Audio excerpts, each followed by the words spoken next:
அளவுக்கு நீங்க வளருவீங்க. ஆமா, பால்காரன் வெட்டிட்டு போவான், கேபிள்காரன் வெட்டிட்டு போவான், அடுத்து ஸ்கூல் ஃபீஸ் வெட்டிட்டு எவன் வெட்டினாலும் அடுத்த மாசத்துக்குள்ள நீங்க தள்ளி தருவீங்க.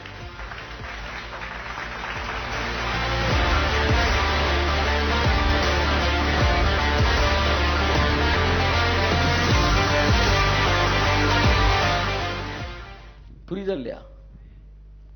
சரி விட்டுருங்க.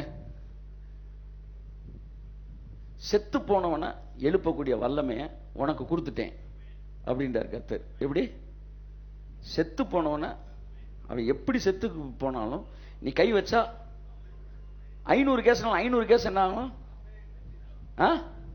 சக்சஸ் தான் அப்படின்னு சொல்லிட்டாருன்னு வச்சுக்காங்களேன். இப்ப அமேசான் காட்டை வந்து நீங்க கடந்து போகணும், 2 பேரை கூட்டிட்டு போறீங்க, யோசிப்பீங்களா? வாட இல்லங்க பாம்பு இருக்குண்டா, அணவுண்டா, எந்த அணவுண்டாலும் பார்த்துக்கோண்டா, இல்ல பாம்பு கொத்திருச்சுன்னா, விஷப்பூச்சி கடிச்சிச்சுன்னா என்ன நடந்தாலும் எழுப்புறீங்க யார் இருக்கேன்? when you have something supernaturally நீங்க என்ன செய்ய மாட்டேன்றீங்க?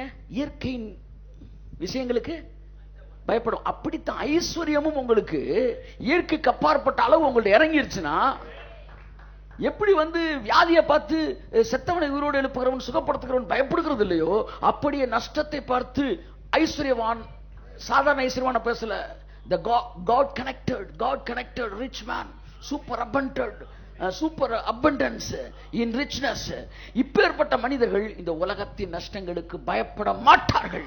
அந்த இடத்துக்கு கர்த்தர் உங்களை என்னையும் அழைத்து வரும்படி விரும்புகிறார். ஆமென். கரங்களை தட்டி கர்த்தர் நன்றி சொல்லுவோம். ஹீலிங் மினிஸ்டர், அவர் வியாதியை பத்தி பயப்பட மாட்டாரு. செத்தவனை உயிரோடு எழுப்புகிறவர். எத்தனை நாளுக்கு முன்னாடி செத்தான்னு என்ன செய்ய மாட்டாரு?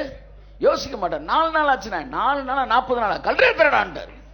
ஏன்னா அவர் அந்த ஏரியால ரிச்சா இருக்காரு, ஹீலிங்ல ரிச்சா இருக்கிறேன், வியாதியை பத்தி கவலைப்பட மாட்டேன்றான்.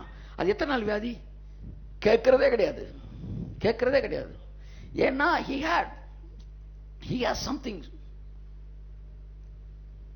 அப்ப அதே மாதிரி தான் ஐஸ்வர்யமும், இயற்கைக்கு அப்பாற்பட்ட ஒரு ஐஸ்வர்யத்தின் அபிஷேகம் உங்கள் மீது இருக்கும்போது, நான் முடிக்கிறேன், நீங்கள் வந்து நிறைய விஷயத்தை பத்தி கேர் எடுக்கவே மாட்டீங்க. கேர் எடுக்க மாட்டேன் வார்த்தையை விட பயப்படவே மாட்டீங்க. ஆமென் சொல்லுங்க. சோ இப்ப நீங்க பயப்படாம எதையும் செய்யலாமா? ஆமா, உங்களை பாதிக்காத அளவிற்கு எதை செய்யலாம் நீங்க பயப்படாம செய்யலாம். பெரிய லெவல்ல பண்ணணும், பயப்படாம செய்யலாமானா பெரிய லெவலே உங்களை பாதிக்காத இடத்துக்கு வர்ற அளவுக்கு நீங்க பெரிய லெவலுக்கு வந்துடணும். வந்துட்டு